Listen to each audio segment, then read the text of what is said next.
दुर्ग के गांव सोनपुरा में हवाओं में हमेशा शांति और मिट्टी की महक रहती थी। वहाँ कमल नाम का एक मोटू आदमी अपनी पत्नी प्रिया के साथ रहता था। कमल खाने पीने का बहुत शौकीन था। इसी शौक के कारण उसका वजन थोड़ा बढ़ गया था, जिसकी वजह से गांव के कुछ शरारती लोग और बच्चे उसे अक्सर मोटू कहकर चिढ़ाते थे। कमल को खाना खाने के साथ बहुत अच्छे से खाना बनाना भी आता था। वो अक्सर नई नई चीजें बनाया करता था। आज फिर सरपंच जी के बेटे ने मुझे चौपाल पर मोटा हाथी कहकर चढ़ाया। मुझे समझ नहीं आता कि लोग मेरे काम और मेरी मेहनत को छोड़कर सिर्फ मेरे शरीर को क्यों देखते हैं।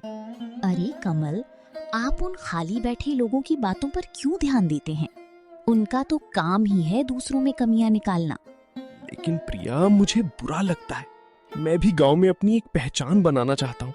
मैं चाहता हूँ कि लोग मुझे मेरे नाम से जाने, ना कि मेरे वजन से। तो फिर आप अपनी पहचान बनाते क्यों नहीं? आपके हाथों में जो जादू है वो इस पूरे गांव में किसी के पास नहीं है। क्या मेरे हाथों में जादू? मैं तो सिर्फ एक आम इंसान हूँ प्रिया। मैं क्या कर सकता हूँ? अरे मेरा मतलब, आप रोज अपने लिए अच्छे अच्छे खाना बनाकर खाते हैं। और आपको याद है जब पिछले महीने गांव की मेले में आपने अपने हाथों से देसी मसालों वाला कढ़ाई चिकन बनाया था, तो पूरा गांव उंगलियां चाटता रह गया था। प्रिया की बात सुनकर कमल की आंखों में एक चमक आ गई। ये सच था कि कमल को खाना बनाने का, खासकर चूल्हे पर देसी तरीके से चिकन बनाने का बहुत शौक था। हाँ, बात तो तुम पते की कह रही हो प्रिया। जो कढ़ाई चिकन मैं बनाता हूँ वैसा स्वाद ढाबे वाले भी नहीं दे पाते। बिल्कुल। बाजार में वहीं एक छोटी सी दुकान क्यों नहीं खोल लेते? हम गांव वालों को ताजा, मसालेदार और एकदम देसी तरीके से बना कढ़ाई चिकन और साथ ही नरम नरम रोटी खिलाएंगे। आपको पता है, चिकन के रस के साथ नरम नरम रोटी देंगे तो लोग दीवानी ही हो जाएंगे। बिल्कुल प्रिया। क्या गांव वाले मेरी दुकान पर आएंगे? कहीं वो फिर से मुझे देखकर हंसेंगे तो नहीं? आप उन पर ध्यान मत दीजिए। जब आपकी कढ़ाई से मसालों की खुशबू पूरे गांव में फैलेगी तो देखना लोग खुद खींचे चले आएंगे। आप बस अपने स्वाद पर भरोसा रखिए। प्रिया के इन शब्दों ने कमल के अंदर एक नया जोश भर दिया। उसने उसी दिन तय कर लिया कि अब वो लोगों के तानों का जवाब अपने टैलेंट और मेहनत से देगा। अगले ही दिन से कमल और प्रिया ने अपनी कढ़ाई चिकन की शुरुआत कर दी।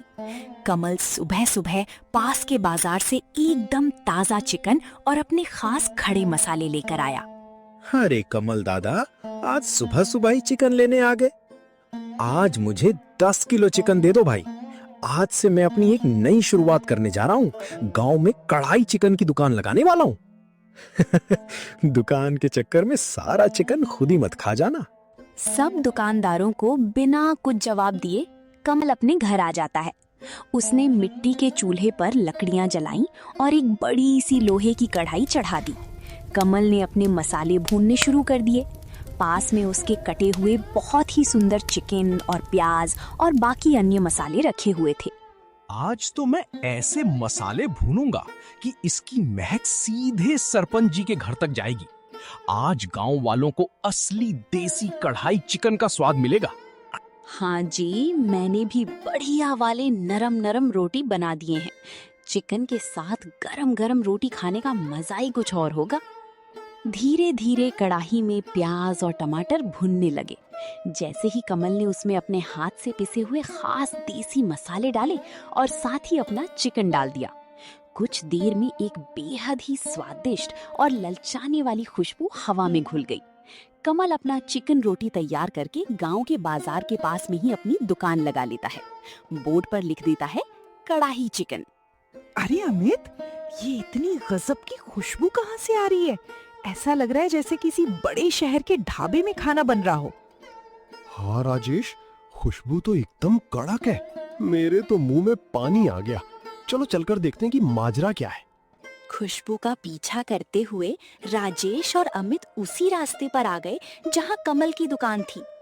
जब उन्होंने देखा कि ये खुशबू कमल की कढ़ाई से आ रही है तो वो थोड़े हैरान हुए। आइए आइए, आप लोगों का स्वागत है। आज ही मैंने अपनी ये देसी कढ़ाई चिकन की दुकान शुरू की है। आइए, पहला स्वाद आप लोग ही चखिए। दोनों ग्राहकों ने जैसे ही पहला निवाला खाया, वे दोनों बस स्वाद में खो गए। देसी मसालों का तीखापन और चिकन के टुकड़ों की नरमी ने उनके दिलों को जीत लिया था। वाह कमल बाबू, क्या स्वाद है। सच कहता हूँ, मैंने अपनी पूरी जिंदगी में ऐसा कढ़ाई चिकन और रोटी नहीं खाई। अरे कमल भाई, आपके हाथों में तो साक्षात अन्नपूर्णा का वास है। आज से हम दोनों रोज दोपहर का खाना यहीं खाएंगे। आप दोनों को खाना पसंद आया? यही मेरी सबसे बड़ी कमाई है। आप जब चाहें आए, आपको हमेशा ऐसा ही ताजा और बढ़िया खाना मिलेगा। ऐसे ही दोनों ग्राहकों ने कमल की देसी कढ़ाई चिकन की तारीफों के पुल बांध दिए। धीरे धीरे कमल की दुकान के चर्चे पूरे गांव में फैल गए। जो लोग कल तक कमल को उसके मोटापे की वजह से मोटू कहकर चिढ़ाते थे, आज वही लोग उसकी दुकान के बाहर लाइन लगाकर खड़े रहते थे। अब कोई उसे मोटू नहीं कहता था, सब उसे इज्जत से कमल भाई या उस्ताद जी कहने लगे थे। उसकी छोटी सी दुकान अब पूरे गांव की सबसे मशहूर जगह बन गई थी, जहां से गुजरने वाला हर इंसान उस देसी कढ़ाई चिकन की खुशबू से रुकने को मजबूर हो जाता था। शाम होते तक उसके सारे सामान खत्म हो चुके थे। प्रिया, इतनी भीड़ है कि शाम तक मेरी कढ़ाई चिकन और रोटी पूरी तरह खत्म हो गई। हमें कल से 2 कढ़ाइयों में चिकन बनाना पड़ेगा। देखा, मैंने कहा था ना, आपके बनाए खाने का स्वाद जो एक बार चखेगा वो बार बार खिंचा चला आएगा। ये सब आपकी मेहनत और लगन का ही तो फल है। कमल और प्रिया की जिंदगी अब खुशियों से भर गई थी।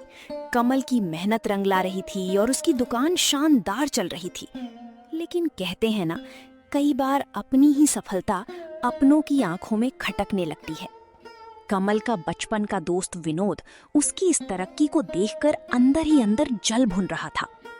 ये मोटू कल तक मेरे साथ गांव की गलियों में खाली घूमता था, और आज देखो पूरा गांव इसके कढ़ाई चिकन का दीवाना हो गया है। इसमें ऐसा क्या है जो मुझ में नहीं है? मैं भी इसके ठीक सामने अपनी दुकान खोलूंगा और इसका सारा धंधा चौपट कर दूंगा। जलन के मारे विनोद जाकर बाजार से कढ़ाई और बाकी कढ़ाई चिकन बनाने की सामान ले आता है, और अगले ही दिन कमल की दुकान के ठीक सामने अपनी एक नई और बड़ी सी दुकान खोल ली, विनोद का स्पेशल कढ़ाई चिकन। विनोद ने दुकान तो खोल ली, लेकिन उसे कमल की तरह देसी मसालों की पहचान और खाना बनाने का शौक नहीं था। उसने बाजार से सस्ते और रेडीमेड मसाले खरीदे और कढ़ाई में चिकन पकाना शुरू कर दिया। अरे ओ विनोद भाई, तुमने भी अपनी दुकान लगा ली। अब तुम्हारी और उस साधारण से कढ़ाई चिकन का खेल खत्म होने वाला है। मैं शहर से महंगे दाम के तरह तरह के मसाले लेकर आया हूँ। भाई, बाजार तो इतना बड़ा है, लोग तुम्हारे पास भी खाने आएंगे, मेरे पास भी आएंगे। बस मेरा चिकन जलने दो, फिर देखना तुम्हारे जितने भी ग्राहक हैं सब मेरे पास खींचे चले आएंगे। विनोद ने तुरंत ही अपना कढ़ाई चिकन बनाना शुरू कर दिया। उसने अपने महंगे मसाले सब चीज मिलाकर अपना कढ़ाई चिकन बना लिया। और इधर कमल की दुकान पर भी गांव के लोगों की भीड़ जमा हुई थी। उस भीड़ को देखकर विनोद जोर जोर से चिल्लाते हुए ग्राहकों को बुलाने लगता है। आइए आइए गांव वालों, मोटू की पुरानी दुकान छोड़िए और मेरी नई दुकान पर आइए। आधा दाम दुगना स्वाद। आइए विनोद का स्पेशल कढ़ाई चिकन खाइए। कुछ गांव वाले, जिनमें श्यामू काका भी हैं, कम दाम सुनकर विनोद की दुकान की तरफ चले जाते हैं। कमल ये सब देखकर थोड़ा उदास हो जाता है। अरे भाई लोग, उधर कहाँ जा रहे हो? इधर आपका स्वादिष्ट कढ़ाई चिकन है। पर गांव का कोई भी शख्स कमल की एक भी नहीं सुनता है। कम दाम सुनकर सारे लोग विनोद की तरफ चले जाते हैं। अरे विनोद भाई, तुमने भी कढ़ाई चिकन की दुकान लगा ली है, और तुम तो भाई उस कमल मोटू से कम दाम में दे रहे हो। हाँ भाई, खिलाओ खिलाओ, तुम्हारे भी चिकन रोटियां खिलाओ। देखते हैं दोनों दोस्तों में से किसकी चिकन सबसे ज्यादा स्वादिष्ट लगती है। अरे मेरा ही चिकन सबसे ज्यादा स्वादिष्ट लगेगा। मैंने बहुत ही महंगे दाम पर शहरी मसाले लाए हैं, ये देखो डब्बे रखे हुए हैं। उसके बाद विनोद ने अपना चिकन रोटी का प्लेट ग्राहकों के सामने रख दिया। ग्राहकों ने उस प्लेट को थोड़ी देर देखा, उसके बाद उसका चिकन और रोटी खाने लगे। थू थू, क्या बकवास बनाया है विनोद। न मसालों का कोई स्वाद और न ही चिकन ठीक से पका है। तुमने सिर्फ हमारा पैसा और मुंह का स्वाद खराब किया है। ये रोटी है या चपाती? इतना ज्यादा हार्ड है कि इसको कोई चबा कैसे पाएगा? तुम जाके उस कमल की रोटी खाओ, इतने नरम होते हैं कि चिकन के साथ मुंह में डालते ही घुल जाते हैं। अरे काका, वो बारिश की वजह से शायद। मसाला रहने दे विनोद। असली स्वाद हाथों की मेहनत और ईमानदारी में होता है, जो सिर्फ कमल भाई के पास है। जो लोग सस्ते के लालच में विनोद की दुकान पर गए थे, उन्होंने जैसे ही उसका चिकन चखा, उनका मुंह बन गया। रेडीमेड मसालों में वो बात कहाँ जो कमल के हाथों से पिसे सिलबट्टे वाले देसी मसालों में थी। सब लोग वापस कमल की दुकान पर आ गए। अरे भाई, पूरा मुंह का स्वाद खराब हो गया। कढ़ाई चिकन के नाम पर क्या ही खिला रहा है। तुम अपना स्वादिष्ट कढ़ाई चिकन खिलाओ भाई। उस विनोद ने तो हमें शहरी मसाले के नाम पर ठगा है। ना उसके चिकन में स्वाद है और ना ही उसके चिकन पके हैं। रोटी तो ऐसे है जैसे पत्थर हो। अरे भाई, ऐसे नहीं कहते। विनोद भाई ने तो अभी अभी नई नई दुकान खोली है, धीरे धीरे सीख जाएंगे।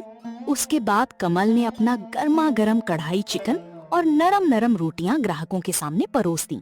ग्राहक बड़े मजे से उसकी रोटी और चिकन का आनंद ले रहे थे। दूर से ये सब देखकर विनोद बहुत ही ज्यादा गुस्से से अंदर ही अंदर जला जा रहा था। आखिरकार शाम होते होते कमल के सारी चिकन रोटी बिक गए थे और इधर विनोद ने अपना सारा नुकसान कर लिया था। अपनी जोश में आकर उसने बहुत ही महंगे दाम पर मसाले और सामान लेकर आया था, पर सब बर्बाद हो गया। ये सब देखकर कमल को भी बहुत बुरा लगा, क्योंकि वो उसका बचपन का दोस्त था।